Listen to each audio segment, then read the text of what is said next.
voici donc devant le stand tenu par Thierry. Bonjour Thierry. Bonjour, lui. Bonjour. Et donc nous sommes venus découvrir ce jouet. Oui, ce jouet, en fait, c'est une caméra tout à fait particulière. On estime qu'actuellement, il y en a entre 500 et 1500 dans le monde entier, donc c'est quand même un modèle relativement unique. En Belgique, il n'y en a peut-être qu'une seule. D'ailleurs, c'est une caméra stéréographique, donc elle permet de filmer en 3D, donc elle capte le relief. Alors comment est-ce qu'elle fait pour capter le relief? Elle procède comme nous, en fait. Nous, pour capter le relief, en tant qu'être humain, on a deux yeux qui nous permettent de discerner la profondeur dans la scène qui nous entoure. Eh bien, comme vous voyez ici, cette caméra a deux objectifs également. Alors, pour des raisons techniques, ces objectifs sont relativement simples, c'est-à-dire que la caméra ne permet pas de faire des zooms ou des choses que d'autres caméras mono-objectifs permettent, parce que c'est trop compliqué à mettre en œuvre, mais elle filme en relief. Alors le principe, c'est que donc l'image, les deux images des deux objectifs sont combinées et projetées sur un téléviseur. Elles sont projetées en même temps sur un téléviseur. Alors ici vous voyez que pour la démonstration on a mis deux téléviseurs, mais ça fonctionne aussi bien avec un seul téléviseur. Alors pour voir le relief projeté sur le téléviseur, on a besoin d'une paire de lunettes spéciales, puisque quand on regarde comme ça fait un effet stroboscopique, on a l'impression que ça ne fonctionne pas, mais en fait avec les lunettes ça fonctionne. Les voilà, les lunettes.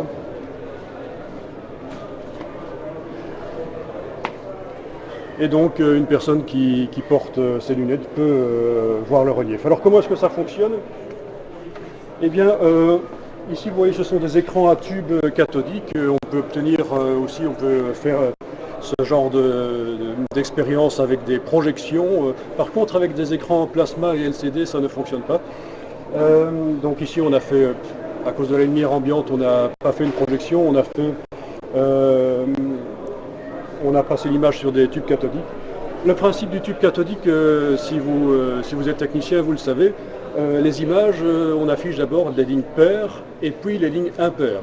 Donc toutes les lignes horizontales sur la télévision sont numérotées. Il y a les lignes qui portent des numéros pairs et celles qui portent des numéros impairs. Et bien le principe de cette caméra, c'est que l'image captée par l'objectif de gauche va être affichée sur les lignes paires. Et puis ensuite, un trentième de seconde plus tard, l'image captée par l'objectif droit est affichée sur les lignes impaires. Donc ça se passe 30 fois par seconde. Il y a une alternance des images de l'objectif de gauche et de l'objectif de droite qui s'affichent ligne paire, ligne impaire. Et c'est justement là que la paire de lunettes ici entre en jeu.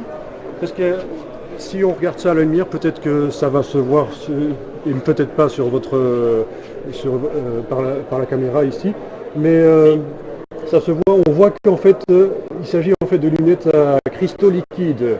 Ce sont des obturateurs 30 fois par seconde.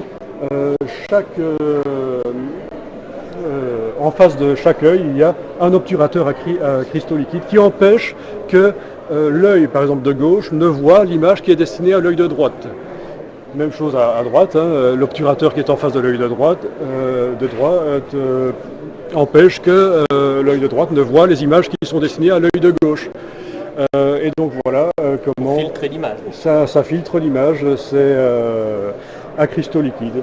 Alors si quelqu'un veut essayer, On te montre à l'œil gauche ce qu'il est censé voir et on te montre à l'œil droit ce qu'il est censé voir aussi. C'est tout le problème du relief et de tous les systèmes de relief qui existent depuis l'invention de la photographie et même avant, puisque avant la photographie, des expérimentateurs ont fait des expériences de dessin en relief, mais c'est que l'œil de gauche ne voit que l'image qui est destinée à l'œil de gauche et l'œil de droite ne voit que l'image qui est destinée à l'œil de droite. Alors cette technologie des cristaux liquides est quand même une des plus avancées actuellement, c'est celle qu'on trouve dans des parcs d'attractions de haut standing. C'est le principe des cristaux liquides, des lunettes à cristaux liquides. Donc c'est relativement coûteux comme matériel, mais pour des parcs d'attractions, ça peut être rentabilisé. Il existe d'autres techniques, les filtres polarisants, les anaglyphes, donc les lunettes bleues, bleu-rouge ou verte-rouge. Bon, tout le monde connaît, mais c'est moins performant. Les filtres polarisants, c'est compliqué à mettre en œuvre. Les anaglyphes, ça ne permet pas la projection en relief d'images couleurs, tandis que ce système ici le permet.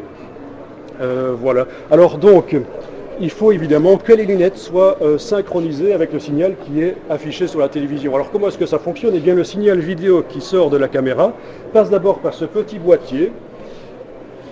Donc le signal vidéo entre dans le boîtier, ressort du boîtier et va à la télévision. Dans ce cas-ci, il y en a deux, mais encore une fois, c'est juste pour la démonstration.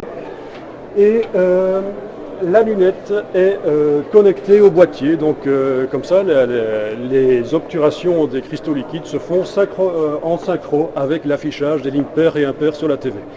Bien sûr, il existe aussi des lunettes avec connexion infrarouge, tout est possible. Donc, sans le boîtier, il n'y a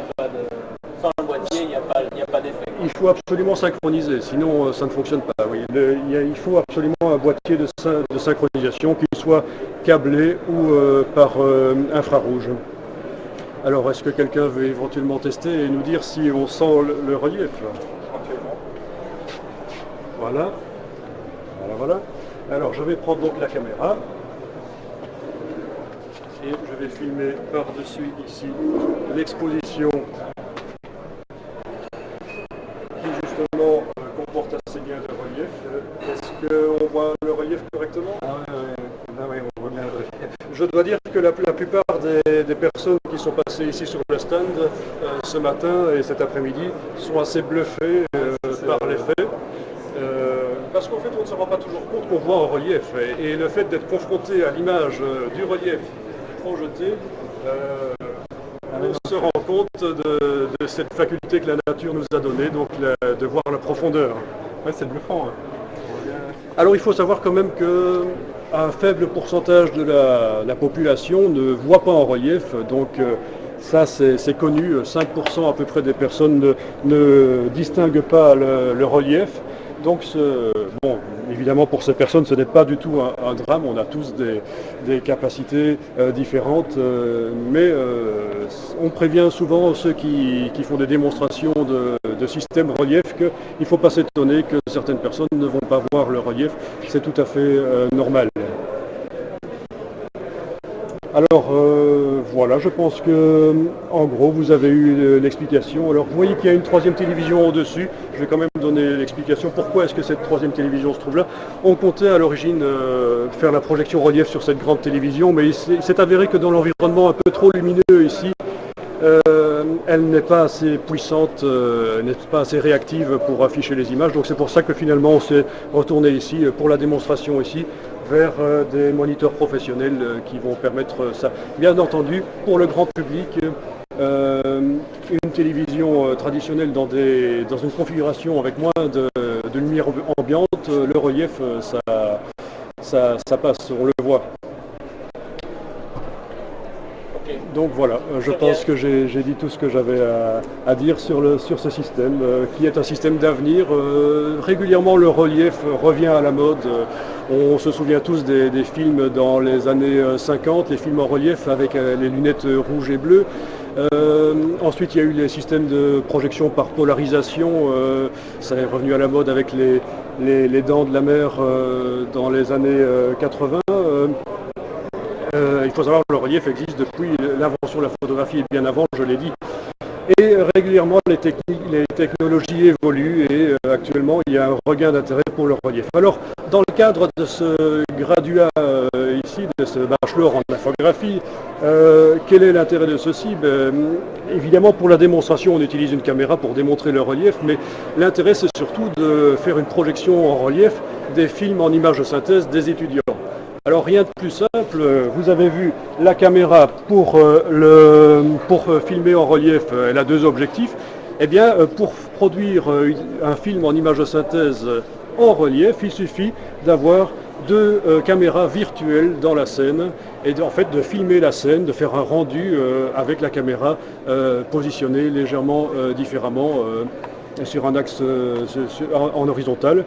Ensuite, il faut combiner les deux rendus pour faire ligne paire, ligne impaire, comme la caméra le fait ici, avec son multiplexeur intégré. C'est ça qui est le noyau de la caméra, vraiment.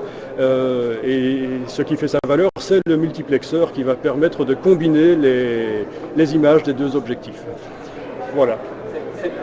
Cette caméra n'est pas pour autant une caméra très actuelle, c'est une caméra analogique, c'est une caméra numérique C'est une caméra analogique. Je ne sais pas si je peux donner la marque ici, je pense qu'il ne vaut mieux pas. C'est une caméra qui a été produite en fait par une marque japonaise qui veut se donner une image de haute technologie, se positionner sur ce créneau. Face aux grands producteurs japonais, cette marque-là se positionne dans différents domaines, dans les domaines de haute technologie, et c'est en fait une opération commerciale au départ, cette caméra. Ok, très bien. Voilà. Merci beaucoup pour l'intervention. Eh bien, c'est moi qui te remercie, lui et les spectateurs. À bientôt. Au revoir. Au revoir. Donc nous, on va poursuivre